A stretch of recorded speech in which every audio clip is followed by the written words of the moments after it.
Typhoid কমপ্লিকেটও হতে পারে। মানে টাইফয়েডের কমপ্লিকেশন মানে ইভেন ইন্টেস্টিনাল পারফোরেশন মানে বাওয়েলে ফুটোও হয়ে যেতে পারে। টাইফয়েডটা ভীষণই মারাত্মক রোগ। মানে অনেক সময় অ্যান্টিবায়োটিক কাজ না হলে 3rd উইকে টাইফয়েড মানে সিভিয়ারিটি বেড়ে যেতে পারে এবং কমপ্লিকেট হতে পারে। টাইফয়েডে হেপাটাইটিস হতে পারে, মানে লিভার ইনভলভ হতে পারে। বাওয়েলটা তো ইনভলভ হলোই, অনেক সময় মানে অ্যাধেশন হয়ে যেতে পারে বাওয়েলে, অবস্ট্রাকশনের ফিচার নিয়ে প্রেজেন্ট করে, যেখানে ইভেন সার্জিক্যাল কমপ্লিকেশন।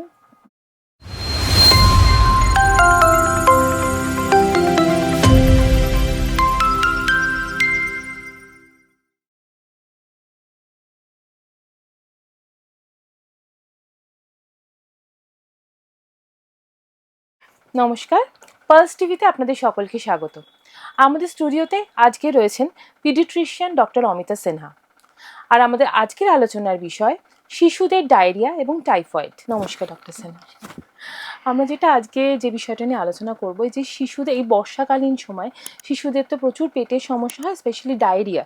তো সেটা ভাইরাল হতে পারে অথবা ব্যাকটেরিয়ালও হতে পারে। তো এই বিষয়টা যদি একটু বলেন যে দুটোর মধ্যে কি তফাৎ রয়েছে, কোনটা বেশি ডেঞ্জারাস? ডেঞ্জারাস বলতে যে কোনো ইনফেকশন যখন সিভিয়ার হয় সেটা ডেঞ্জারাস হতে পারে। ভাইরালও অনেক সময় হসপিটালাইজেশনের অবধি ব্যাপারটা যেতে পারে, বা ব্যাকটেরিয়ালও তাই। বেশিরভাগই শিশুদের ক্ষেত্রে ভাইরালটা খুব বেশি হয়, আর স্পেশালি ইয়াঙ্গার মানে যারা চিলড্রেন, মানে যারা হয়তো 2 বছরের কমের বাচ্চাদের ভাইরাল ইনফেকশনসগুলো অনেক বেশি হয়। তো তাদের ভাইরাল ডায়রিয়া বেশিরভাগই খুব জল বেরোয়, লুজ মোশনের সাথে ওয়াটারের কন্টেন্ট অনেক বেশি হয়, যার ফলে ডিহাইড্রেশন হওয়ার চান্সটা অনেক বেশি থাকে। বাট বাইরে মানে on the other hand bacterial ডায়রিয়াতে মানে ব্লাড আসতে পারে স্টুলে। স্টুল হয়তো অত ওয়াটারি হয় না, বাট বাচ্চার জ্বর অনেক বেশি হয়, বাচ্চার মানে অসুস্থতা অনেক বেশি থাকে। তো পেটটা ব্যথা অনেক বেশি হয়, আর এগুলো আরেকটু বড় বাচ্চাদের একটু বেশি হতে পারে। বাট কোনো ফিক্সড বাউন্ডারিজ থাকে না, মানে ভাইরালও আর একটু বড় বাচ্চাদেরও হয়, বা ব্যাকটেরিয়ালও ছোট বাচ্চাদের যে হয় না তা বলবো না। তো সেক্ষেত্রে যেটা হয় যে এই যে ছোট শিশুদের তো স্কুলে যাচ্ছে বা বিভিন্ন ধরনের খাবার বা বিভিন্ন ধরনের জল বা বাইরের খাবারও খেয়ে নিচ্ছে বা স্কুল কলেজ যেখানেই হোক, তো সেক্ষেত্রে যে পেটের প্রবলেমটা তৈরি হচ্ছে, তো এটা কি করে তারা বাঁচবে? মানে এটার তো কোনো উপায় নেই। তো এটা হচ্ছে একটা ইউনিসেফ বলেছে ওয়াশ ওয়াশ ওয়াশের ফুল ফর্ম হচ্ছে ওয়াটার স্যানিটেশন অ্যান্ড হাইজিন। তো এইটা ওয়াটার ইজ ভেরি ইম্পর্টেন্ট, মানে আমাদের পোর্টেবল ওয়াটার যেটা বলি ড্রিঙ্কিং ওয়াটার, সেটা মানে অনেক ক্ষেত্রেই দেখা যায় যে water is the source of contamination. সবারই কাছে ফিল্টার বা অ্যাকোয়াগার্ড বা এই ধরনের ফেসিলিটি নাও থাকতে পারে। তো জলের থেকে জল থেকে যে কন্টামিনেশনগুলো হয় সেটার জন্য তো জলটাই সবচেয়ে আগে, পোর্টেবল জল ওই জন্যে মানে পরিষ্কার হওয়া বা ক্লিন হওয়াটা খুব দরকার। ফুটিয়ে নেওয়া যেতে পারে যাদের কাছে। হ্যাঁ, যাদের কাছে এই অপশন নেই তারা ফোটাতে পারে, বাট সাধারণত দেখা গেছে যে 1-2 বছরের পরে আর ওই ফুটিয়ে জল খাওয়ার ব্যাপারটা আর খুব একটা মানে করা হয়ও না, ইট ইজ নট পসিবল। আর এবং বাইরে তারা স্কুলে যাবে, কলেজে যাবে, এগুলো সম্ভব না। বাট যেটা নিজেরা আস্তে আস্তে ইমিউনিটি ডেভেলপ করে যায়, যেটা নিজেরা মেনটেন করতে পারে, এবং যেটা এডুকেশন দরকার, যে হাইজিন মেনটেনেন্স, স্পেশালি মানে টয়লেট থেকে আসার পরে হ্যান্ড ওয়াশিং, এগুলো ছোটবেলা থেকেই যদি শেখানো হয় বাচ্চাদের, সেগুলো খুব ইম্পর্টেন্ট। সেকেন্ডলি আউটসাইড ফুড, মানে স্পেশালি মনসুন বা গরমের সিজনে যেগুলো আনকুকড ফুড হয়, হ্যাঁ, যেমন ধরুন ফুচকা, যেমন ধরুন মানে এই ধরনের জিনিস যেখানে জলটা থাকছে, যেগুলো ফ্রাইড থাকে সেগুলোতে হয়তো সরাসরি ইনফেকশন হয় না, গ্যাস্ট্রাইটিস হতে পারে, বাট যেগুলো আনকুকড ফুড থাকছে, স্যালাড থাকছে, ফল যেগুলো কাটা ফল থাকছে, সেইগুলোতে ইনফেকশন অনেক বেশি হতে পারে। তো এইগুলোই কিছু জিনিস যেগুলো প্রিভেনশনের জন্য সেই নলেজটা হওয়া দরকার মাদেরও বা কেয়ার গিভার্সদের, এবং বাচ্চাদের তারা অবভিয়াসলি পাস অন করবে সেই এডুকেশনটা। আর বাচ্চাদের যখন এরকম ডায়রিয়া হচ্ছে, তো সেটার মেনলি উপসর্গগুলো কি দেখে বুঝবে বাবা মায়েরা যে না একটা ডায়রিয়ার দিকে যাচ্ছে সমস্যাটা? হ্যাঁ, তো লুজ মোশন যখন অনেক বেশি বার হয়, যেটা মেন ভয় হচ্ছে যে জলটা চলে যায়, শরীর থেকে বেরিয়ে যাচ্ছে জলটা। তো সেই জিনিসটা হচ্ছে যখন এত বেশি ডিহাইড্রেটেড হয়, ইনিশিয়ালি ইউরিন কমতে লাগে, ও ইনটেক করতে পারছে না এবং বেরিয়ে যাচ্ছে। তো অনেক সময় ডায়রিয়ার সাথে বমিও হয় বাচ্চার। তো দুই দিক থেকেই জল লুজ করছে। তো যার জন্যে মানে ডিহাইড্রেশনের জন্য ইউরিন কম হবে, চোখগুলো ঢোকা ঢোকা লাগবে, সানকেন লাগবে, স্কিনটা একদম মানে লুজ হয়ে যাবে, বাচ্চা লেথার্জিক হয়ে যাবে। তো যখন এইগুলো, আর বাচ্চা কিছু খেতে পারবে না। আমরা যেটা বলি যে 6 ঘন্টায় অ্যাটলিস্ট ইউরিন অন্তত একবার হওয়া দরকার, সেইটা যদি না হয় তাহলে বুঝতে হবে যে বাচ্চা একটু সিরিয়াসের দিকে যাচ্ছে। মেনলি ফুড থেকে তো অনেক সময় অ্যালার্জি হয় বা পেটের ডায়রিয়ার যে সমস্যাটা, এটা ফুড থেকে হতে পারে, দুধ বা রুটি এই জাতীয় জিনিসগুলো থেকে। তো এই বিষয়টা কেন হয়?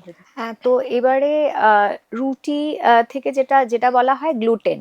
তো ইন্ডিয়াতে অনেক অনেক major proportion of population mild gluten deficient, মানে গ্লুটেন যেটা বলে অ্যালার্জিতে সাফার করে। তো সেইটা হচ্ছে যে একটু ব্লোটিং হয় প্রথম প্রথম। হ্যাঁ, রুটি বা গমের জিনিস যেমন বিস্কিট এগুলো খেলেও একটু মানে পেটটা ফোলা লাগে, গ্যাস হয়, এ হয়। এবং বাচ্চাদের যাদের গ্লুটেন অ্যালার্জি হয় তাদের লুজ মোশনও হতে পারে।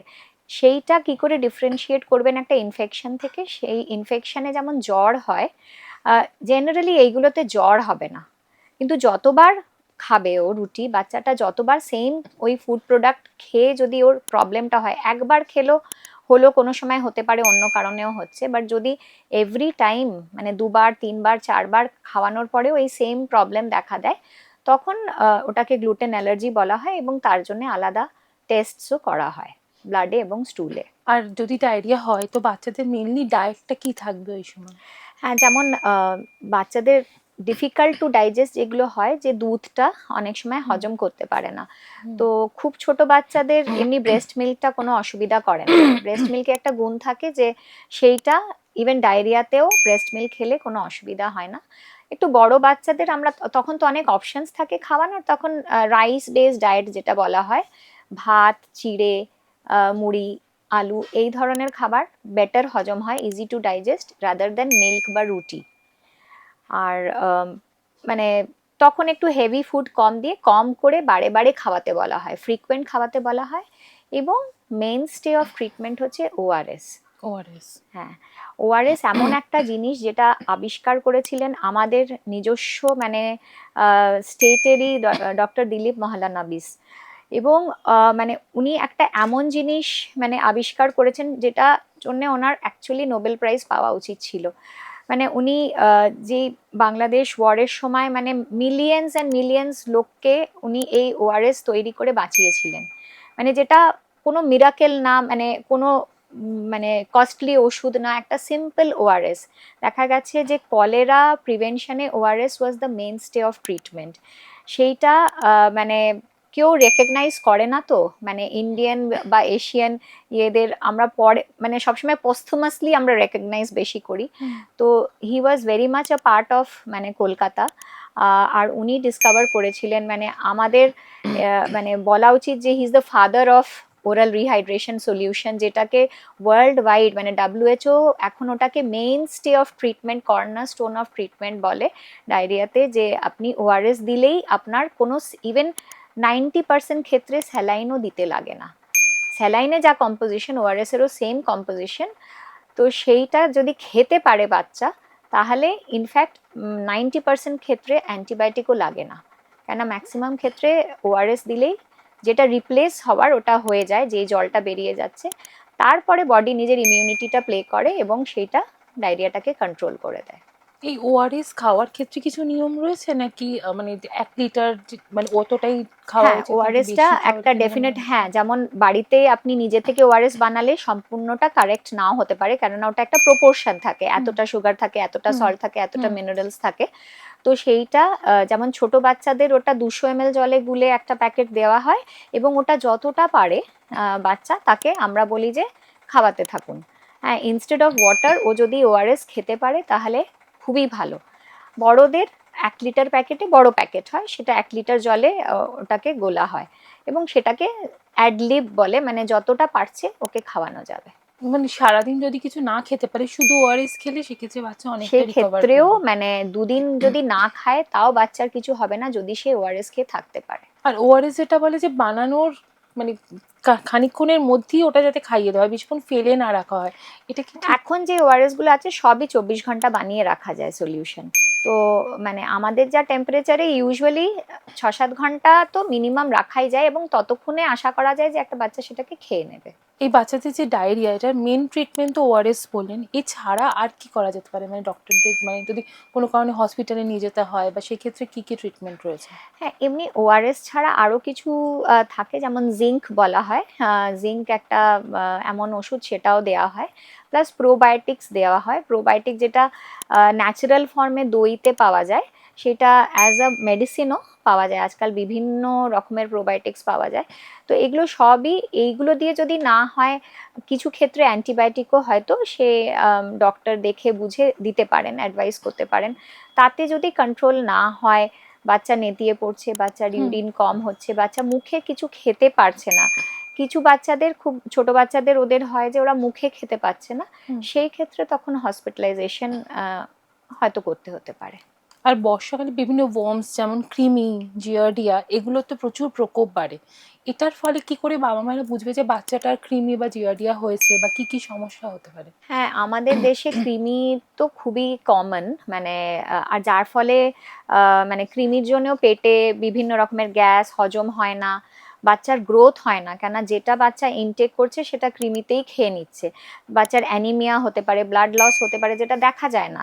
তো খাওয়ার পরে পরেই বাচ্চা স্টুল অনেক বেশি করে, যত না খাচ্ছে স্টুল করছে, মানে ম্যাল অ্যাবজর্পশন হয় কৃমি থাকলে বা জিয়ার্ডিয়া থাকলে। তো সেই রকম ফাউল স্মেলিং স্টুল হয়। হ্যাঁ, তো প্রায় প্রায় এসে যখন বলে ওরা যে বাচ্চা খাচ্ছে না, বাচ্চার অ্যাপিটাইট কমে যায়, বাচ্চা মানে খুব খিটখিটে হয়ে যায়, বাচ্চা থুতু ফেলতে থাকে, বাচ্চা খেতে খেতেই স্টুল করতে থাকে, মানে জাস্ট খাচ্ছে আর স্টুল হয়েই যাচ্ছে, এগুলো সাধারণত কৃমির লক্ষণ। অন্য কিছুও হতে পারে, বাট কৃমিটা এইভাবে প্রেজেন্ট করতে পারে। কৃমিটা কি অনেক সময় বলে যে কৃমিটা বাচ্চাদের যদি ট্রিটমেন্ট প্রপার টাইমে না হয় সেটা মাথাতেও উঠে যেতে পারে সেটা? হ্যাঁ, তো কিছু যেমন নিউরোসিস্টিসার্কোসিস বলা হয়, যেগুলো হচ্ছে মানে টেপ ওয়ার্ম। হ্যাঁ, তো সেইগুলো মানে আনকুকড পর্ক বা মানে বিফে থাকে। তো বা কিছু ইন জেনারেল যদি ফল ক্লিন না থাকে, কাট ফ্রুটস যেগুলো রাস্তায় পাওয়া যায়, সেখান থেকেও হতে পারে। তো সেটা যখন অনেক বেশি মাত্রায় হয়, তখন সেটা ব্রেনেও যেতে পারে, অ্যাজ কনভালশন প্রেজেন্ট করতে পারে, মানে বাচ্চার খিঁচুনি হতে পারে, এবং বাচ্চার হেডেক হতে পারে বা বমি হতে পারে, সেইভাবেও প্রেজেন্ট করতে পারে। That is a rare thing, কিন্তু সেটাও হতে পারে।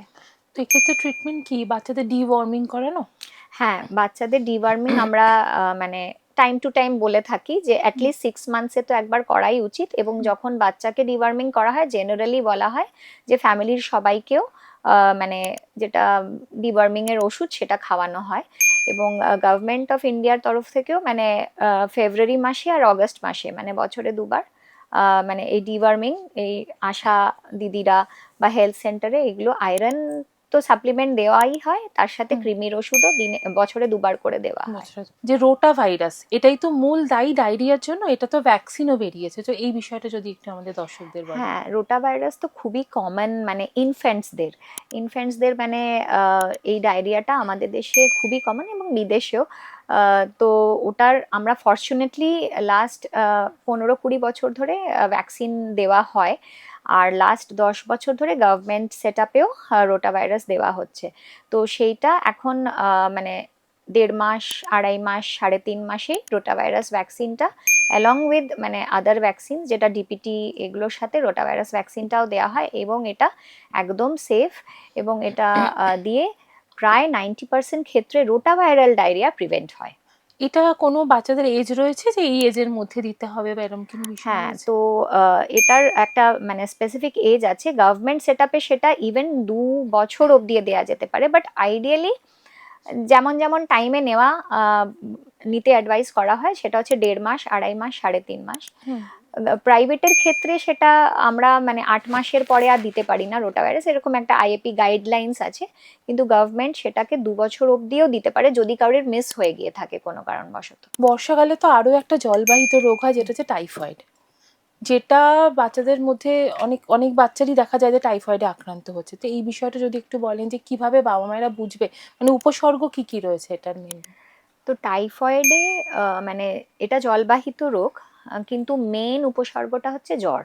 হুম টাইফয়েডের জ্বর হচ্ছে স্টেপ ল্যাডার প্যাটার্ন বলে, মানে ওটা প্রথম দিন যেভাবে হয়, সেকেন্ড থার্ড ডে সেটা বাড়তে থাকে, তার মাত্রা বাড়তে থাকে, তার ফ্রিকোয়েন্সি বাড়তে থাকে, এবং সেটা মানে ভীষণ অসুস্থ, মানে যেমন একটা ভাইরাল জ্বর যেটা হয় সেটা 3 দিনের পরে বাচ্চা অটোমেটিক্যালি ঠিক হয়ে যায়, মানে অনেকটা কমে যায়।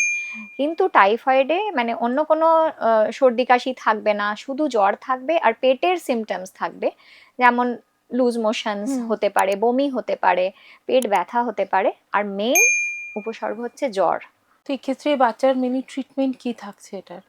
টাইফয়েডের ট্রিটমেন্ট তো অ্যান্টিবায়োটিক, টাইফয়েডের ট্রিটমেন্ট অ্যান্টিবায়োটিক আমরা এবং টাইফয়েডের টেস্টও আছে, ব্লাড কালচার, ভিডাল, বিভিন্ন টেস্ট আছে, যেগুলো যখন দেখা যায় যে জ্বর কমছে না বা সাসপেক্টেড টাইফয়েড, তো তখন এবছর প্রচুর টাইফয়েড ফিভারও আমরা পেয়েছি। সাম ব্রেকেজ অফ সুয়েজ হয়তো হয়েছিল কোনো কোনো এরিয়াজ অফ, মানে ওয়েস্ট বেঙ্গল, কলকাতায়। তো টাইফয়েডে অ্যান্টিবায়োটিক হচ্ছে মেনস্টে অফ ট্রিটমেন্ট।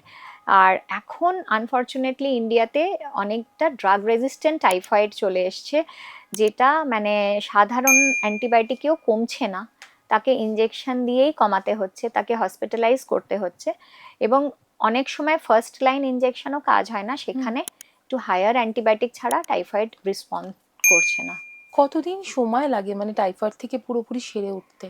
টাইফয়েড থেকে তো 2 উইকস মিনিমাম লেগে 2 যায়, weeks। 2 উইকস মিনিমাম লেগে যায়, আর টাইফয়েড কমপ্লিকেটও হতে পারে, মানে টাইফয়েডের কমপ্লিকেশন মানে ইভেন ইন্টেস্টিনাল পারফোরেশন, মানে বাওয়েলে ফুটোও হয়ে যেতে পারে। টাইফয়েডটা ভীষণই মারাত্মক রোগ, মানে অনেক সময় অ্যান্টিবায়োটিক কাজ না হলে থার্ড উইকে টাইফয়েড মানে সিভিয়ারিটি বেড়ে যেতে পারে এবং কমপ্লিকেট হতে পারে। টাইফয়েডে হেপাটাইটিস হতে পারে, মানে লিভার ইনভলভ হতে পারে, বাওয়েলটা তো ইনভলভ হলোই, অনেক সময় মানে অ্যাধেশন হয়ে যেতে পারে বাওয়েলে, অবস্ট্রাকশনের ফিচার নিয়ে প্রেজেন্ট করে, যেখানে ইভেন সার্জিক্যাল কমপ্লিকেশন হতে পারে। সেক্ষেত্রে কি করণীয়, মানে সেক্ষেত্রে কি মানে কতটা দেখুন, সুস্থতা আমাদের কিভাবে কাছে হবে? সবচেয়ে আগে হচ্ছে প্রিভেনশন, যেমন ওয়াশ টেকনিক বলা হলো, যে হাত ধোয়া, হাইজিন, এগুলো তো নো ডাউট প্রাইমারি।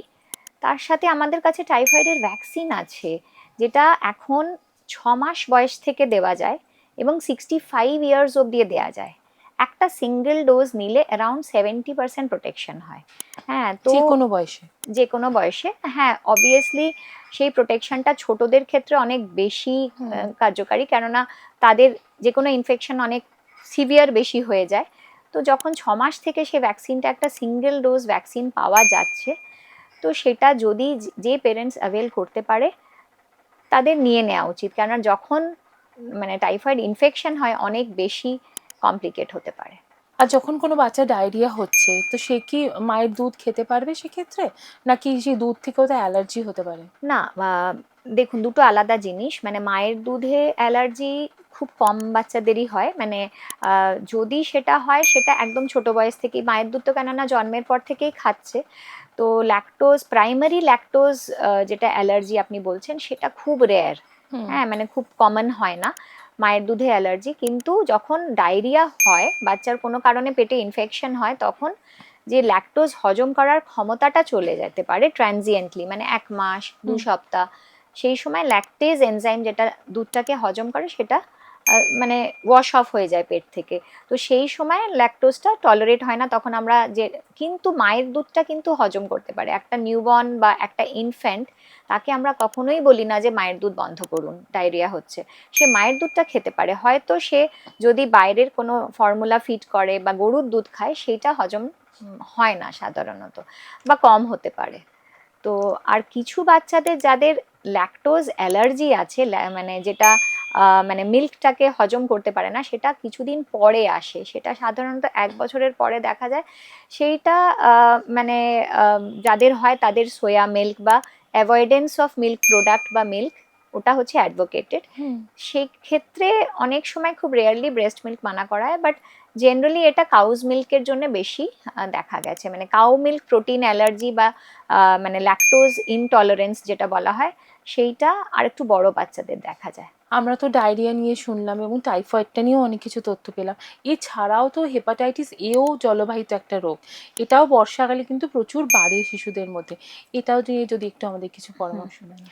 হ্যাঁ, হেপাটাইটিস এ এবং এটা এমন একটা জলবাহিত রোগ মানে যেটার মানে লিভারকে এফেক্ট করে। হ্যাঁ, যেহেতু হেপাটাইটিস ওটা লিভারের, তো সেটা এমন অবস্থাও হতে পারে মানে ফালমিনেন্ট লিভার ফেলিয়ার অব্দি কথা যেতে পারে। শিশুদের ক্ষেত্রে শিশুদের ক্ষেত্রে কম মানে এটা বড়দের বেশি হয়, কিন্তু যে হয় না শিশুদের তা না। এই হেপাটাইটিস যে রোগটা সেটা মানে জেনারেলি সেলফ লিমিটিং হয়।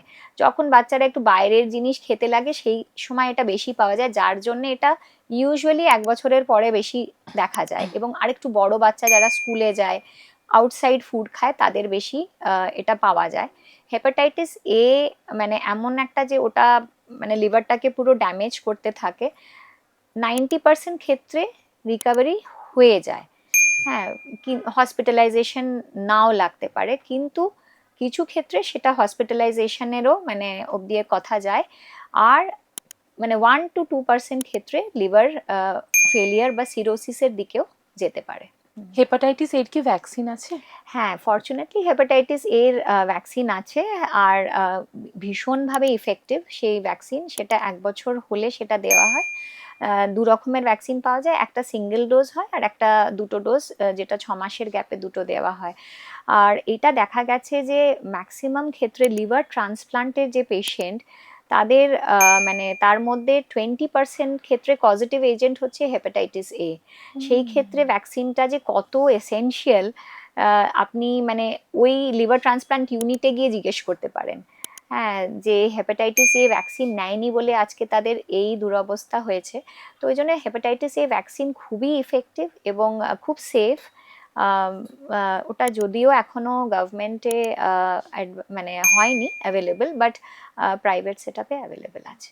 তাহলে এই বর্ষাকালে এই ভাইরাল বা ব্যাকটেরিয়াল ডায়রিয়া আর এই টাইফয়েড বা হেপাটাইটিস এই সমস্ত রোগগুলো থেকে বাচ্চাদের কিভাবে দূরে রাখা যাবে, এই বিষয়ে যদি আপনার একটু কিছু বলেন। হ্যাঁ, তো শুরু করব মানে একদম প্রথমে যেটা একদম ছোট কচি বাচ্চাদের হচ্ছে ব্রেস্ট মিল্ক খাওয়ানো। মারা যাতে প্রথম 6 মাস মানে ট্রাই করে যে কমপ্লিট ব্রেস্ট ফিডিং এ বাচ্চাকে রাখা, তাতে অনেক ইমিউনিটি ফ্যাক্টরস পেয়ে যায় বাচ্চা, যেটার জন্য পরবর্তীকালে ডায়রিয়া, নিমোনিয়া এগুলো প্রিভেন্ট হয়। আরেকটু বড় যে বাচ্চা যখন তাদের কমপ্লিমেন্টারি ফিডিং শুরু করে মারা, তারা যেন হাইজিন মেনটেন করে।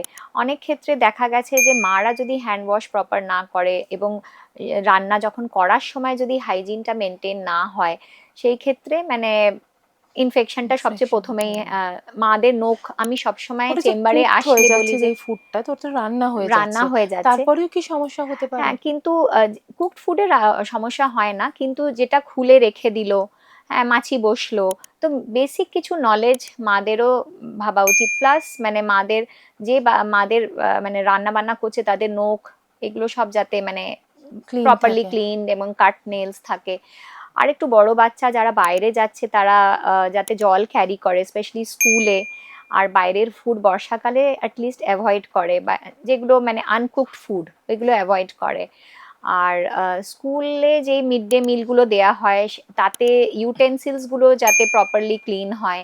ওইখানে অনেক বাচ্চারা একসাথে খাচ্ছে, তো বাচ্চারা হ্যান্ড ওয়াশ করে খেতে বসুক এবং ইউটেন্সিলস প্রপার পেলে এই ইনফেকশনস অনেক কম হতে পারে। প্লাস বাড়িতে এটাও বাচ্চাদের হাইজিন শেখানো যে টয়লেট থেকে আসার পরে যেন হ্যান্ড ওয়াশ করে, খাওয়ার আগে হ্যান্ড ওয়াশ করে, এগুলো পাখি পড়ার মতন যাতে ছোটবেলা থেকে মারা শেখায় এবং মারা নিজেরাও যেটা এটা করে, তাহলে বাচ্চা জানবে যে দিস ইজ দি নর্ম। এবং ভ্যাকসিনস তো আছেই, তো ভ্যাকসিনস অ্যাভেল করা উচিত। টাইফয়েডের, রোটাভাইরাস তো গভর্নমেন্ট স্কিমেই পাওয়া যাচ্ছে, এবং টাইফয়েড, হেপাটাইটিস প্রাইভেটে নিতে পারেন। ধন্যবাদ ডক্টর সিনহা, আমরা অনেক কিছু গুরুত্বপূর্ণ তথ্য পেলাম আপনার কাছ থেকে। নমস্কার।